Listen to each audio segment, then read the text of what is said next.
Hi, this is Paul Konkowski with the Systems Conference. I'm here with my friend Allison Disarro from Enterprise Bank. I've known Allison for over 10 years. I started banking with her after I met her at a NARPM conference, and I was just amazing. Small banker. I was with Washington Mutual. I know they don't even exist anymore. That's how long ago it was.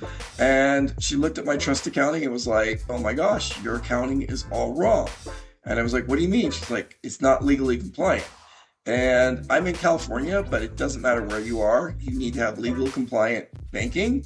And then not only did she get me legally compliant, I was making a ton of money to pay for banking related things like Appfolio and other things that all of a sudden my trust accounting was going. So Allison, you've been in this space for a long time. Can you kind of explain, like, people are like, what do you mean? Because we can't make interest. What is it that you guys do at Enterprise Bank? Because it's pretty phenomenal. Yeah, so we as a bank really bank any industries, but within our bank we have specialty areas, and one of them is our property management banking group. And this is something that I helped start about 15 years ago at a different bank, but we were acquired by Enterprise Bank and Trust to start it for them. Really, what makes us like our own little entity is the fact that we specialize, like you said, in the compliance on the trust account. Really more so of like the federal compliance is really what I'm most concerned about. I want to keep you in compliance with your state as well, of course. But a lot of times you can, be in compliance, or at least you think you're in compliance with an auditor or through an audit. And what ends up happening is really you're just in compliance with like their standards of what they want your trust account to look like, where you, at the same time, you may not actually be federally compliant, which is the bigger risk. So the risk there is like lack of FDIC insurance on your client's funds. That happens. That's probably happening to everyone or most people, but it's just not as impactful unless your bank, goes under, for instance. But then the more common impact would be the risks such as, governing entity liens, a lawsuit, any type of judgment, or where there's a garnishment from a legal entity to freeze your fund. If those trust accounts are not set up correctly, even if the Department of Real Estate or whomever your governing entity is in that state says that it's set up correctly, if it's truly not set up correctly at the bank and managed correctly, then those funds can be frozen. So essentially, to wrap all that up, you want your client's funds and your tenant's funds to not be considered your asset. And that's how, because a lot of banks don't know how to set these accounts up, that's how they do set them up. So it leaves you at a lot of risk. Now, that's the compliance benefit. The monetary benefit, which is what you're referring to, this is something that we've done since the very beginning, since inception. So, 15 years ago, Paul, we've worked together for about 10, 12 years, and, we did it from the beginning, and we continue to do it now, which is really unheard of. It's the consistency there. But it is something called earnings credits. A lot of people refer to it as earnings credits, analysis credits, earnings allowance, but essentially it is a non-interest bearing credit that you get on your account based off your average balances. It works very similar to if it were interest. It is not interest, so it's not interest on your books or on the bank's books, and it allows you to earn this credit that gives you first free banking. So I always say you get that free banking, you just get more transparency into how you got that free banking, but then what's left over, which is usually pretty significant, that net credit can be used towards third-party invoices. The bank has to pay to those vendors on your behalf. The money can never touch your hand. So there has to be a payment arrangement between the bank and the vendor. And because it's never touching your hands, it's not interest bearing. And so it allows you to really offset your bottom line without earning interest. When I used it for, like I said, Appfolio, because that's an accounting type software. I bought new things like QuickBooks with it. I would have an auditor. I had Pam Strickland come in, audit my books, make sure everything was right. That I used that to pay for Pam Strickland. I used it to pay for accountants to audit my books. I used it for I used it what it was meant to be used for, and that it was something to do with your accounting.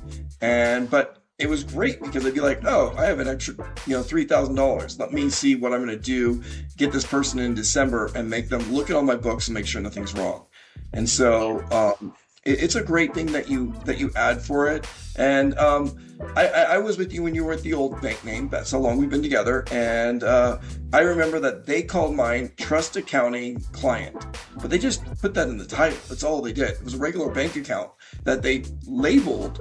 So it looked on my thing, it's a trust account, but it wasn't a trust account because there was nothing set up in a trust account except for how it looked when I would log in. Oh, you mean at your bank before you? At the bank before you guys. At my bank before you guys. That was the problem. Is the only thing they did was label a trust account. But then you look at it and you're like, this is not a trust account. This is a business account that they just labeled trust account. So it was and you guys, a really great thing. So you might say, oh well, I don't have enough doors. I started with you when I had 40 doors, and I was been with you to the point when I was with Pure and we had 20,000 doors. So 17,000 doors, wherever that was. So you guys will bank very large companies, and you also bank very tiny companies. So it's a relationship you can build with Allison from a very beginning. I would tell anyone who's starting a property management company, getting into this industry, start your banking relationship early. I mean, I had, I think, 40 doors when I got audited by the Franchise Tax Board, and they levered an $8,000 fine on me. So you don't have to be big to have government entities mess with you. So it's really, and sometimes when you're small, they really mess with you when you're big because you're just on an audit schedule all the time. But when you're small, sometimes you get on the radar too. So it's a great thing. Not only do you make money, but you stay compliant. So you guys have been the sponsor of the Systems Conference for multiple years, but this will be your first time being able to come because you always had you had your annual thing for your bank. So we're really excited to have you come. What is a reason that Enterprise Bank has sponsored the Systems Conference? Well, from the get-go, to be honest, you guys, your group, we've always supported what you guys do. We believe in what you guys do. Paul, you especially have, in my opinion, you kind of started this. Am I right? Yes. That far back? Yes. So yeah, we've always believed in it. And we also know that a lot of other people believe and follow what you guys guide them on, and something we want to be a part of. It's really important. Systems, of course, is most important, especially in this day and age. I feel like, a lot of the companies, I hear it all the time. We bank over 6,000 property management companies, so I get to hear what everyone says, for better or for worse. But a lot of people, they want to be in their business, or they want to be able to step outside of their business, but still run it successfully, right? And you need good systems and products and processes in order to do that. And especially in property management, because there's so many rules and regulations behind it that you have to be able to do it, be able to do it smart as well, not just step out, right? So we're excited to be there. We're very excited to be there. I know we haven't been able to actually be there before in the last few years, but we've made sure that we were still a part and still supporting and sponsoring really what you guys are putting out there. You guys, so being a bank, you had, back with the old bank, physical offices in San Diego, you moved across country and still ran everything the same as when you were in San Diego. So you guys as a bank probably have some pretty dang good systems yourself. I'm sure because a lot of banks have tried to get into your space, but there seems like there's always a step missing that they're doing. So how do you guys stay compliant in so many states and get things done right? I mean, do you guys have really good checklist systems, things in place too?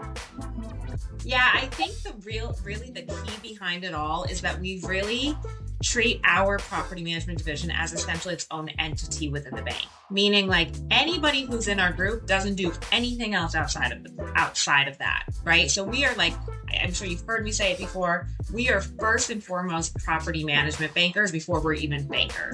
And that comes down to, like, the legal and compliance, the policies and procedures, our what we call central operations, but it's essentially our whole customer service team. They only work for property management. So we're just speaking that one language instead of, to be honest, most other banks, it's like someone who does sales for other areas of the bank, or maybe does, is really an HOA banker, but then tries to focus on property management. We even separate our HOA bankers from our property management group. They're in their own group because they are two totally different worlds. Sure, they cross over every now and then, but it's really like stay in your lane and focus on just what that niche area is and what that niche area needs. I think that's really the key to it, and that's how you continue to have the consistency behind it.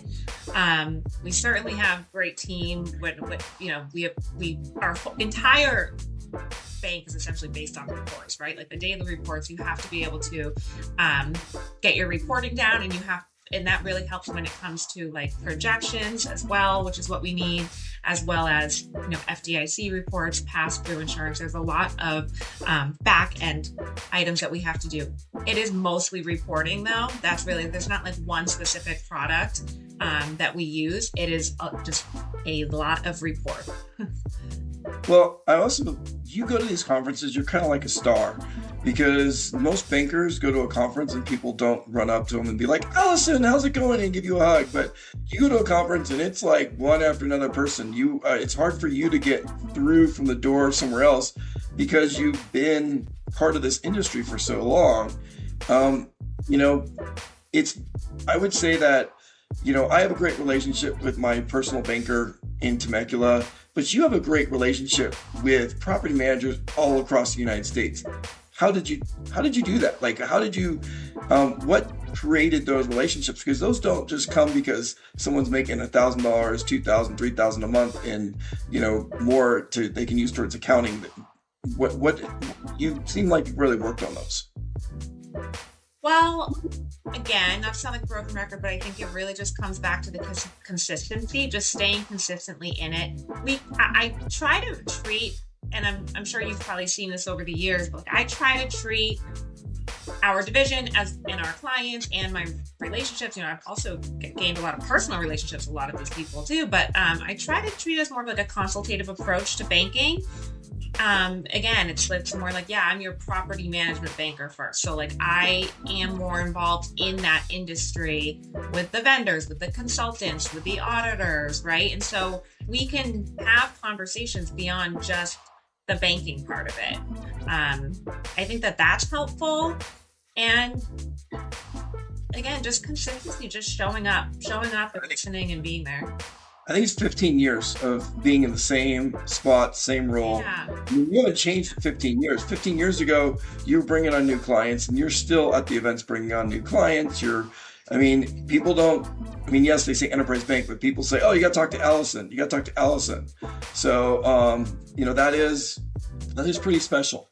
There's, just a few vendors in our industry, but they're usually the founders of the company. But you've just been with Enterprise Bank. You kind of grew this division from the beginning. So it's a really cool thing. But you're not in all 50 states, right? How many states are you guys legally in right now?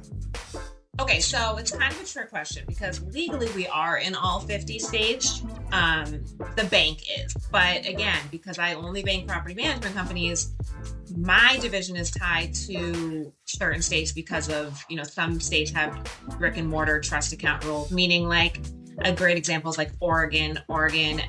If you don't, you must, per your licensing laws, have your trust account with a bank that has a brick and mortar branch in the state. So it can't, whenever they have that rule, it can't be like an office in the state. It can't be, a loan production spot. It has to be an actual physical branch.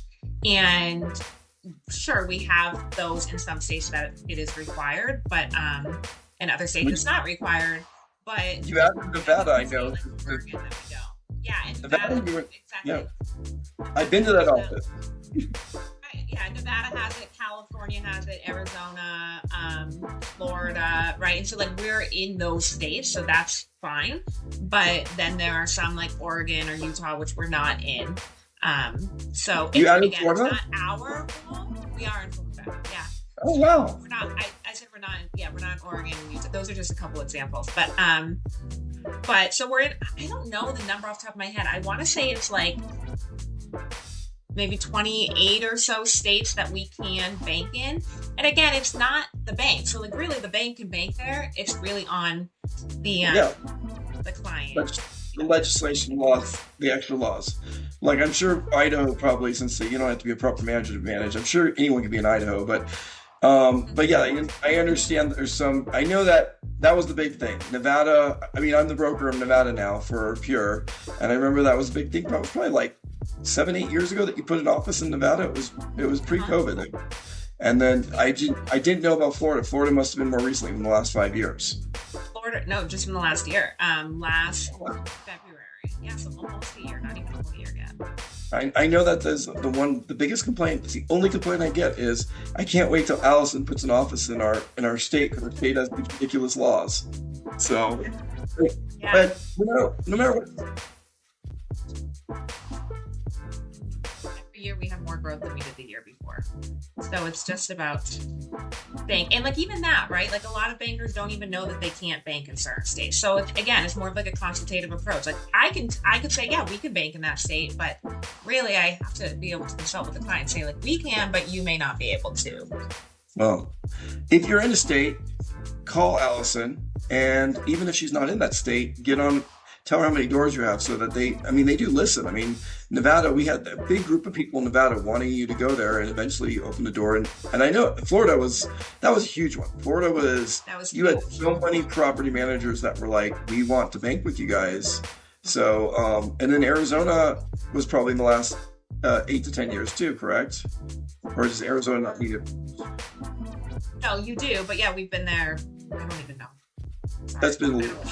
Yeah. But anyways, either way, great bank, great, Allison, you're a great person to work with.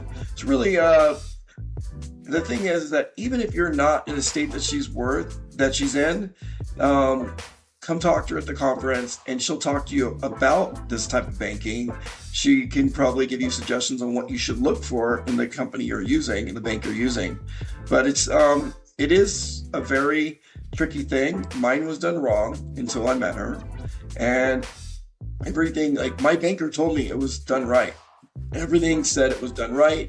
And if something bad would have happened to my company and I would have had my assets frozen, then all my tenants, I would have been on the hook for their money. And, when you have $1 million trust accounts, we're not talking, a little bit of money if the government comes in and holds it, or even $1 million and it's only you on it. Well, FDIC insured for one person, it's only $250,000, correct? And I mean, the larger companies have $10, $12 million in those trust accounts. I mean, that's a lot of money they could lose if it's done wrong. Right. So everybody, you can meet Allison at the event. She will be in some small groups things. She'll be talking banking. We are just so excited to have Enterprise Bank there. Allison's been a wealth of knowledge in the accounting world, the banking world, and can, at this event, it's a small group event. She'll sit there and you'll probably have time within the different rooms we have to go over stuff with her and show her, and then she'll definitely be able to tell you if she can take over your banking needs and you can start making money to pay for your Folio, Rent-Find, whatever software you're using. You guys can basically pay for any of the softwares, correct? Rent-Find, Buildium, Folio, whatever the company is. But then you also can pay for things like Marco Montes' accounting you can pay for, different types of lots of different things that are related to keeping your trust funds compliant, keeping your accounting, keeping your QuickBooks. It's a great thing. Yes, absolutely. Well, even through it. Everybody have a wonderful day. Allison, anything else? Or we got to know what you do, and anything else you want to end with? No, we're excited to be there. Looking forward to it. And we'll talk to everyone then. Have a wonderful day, everyone. Bye.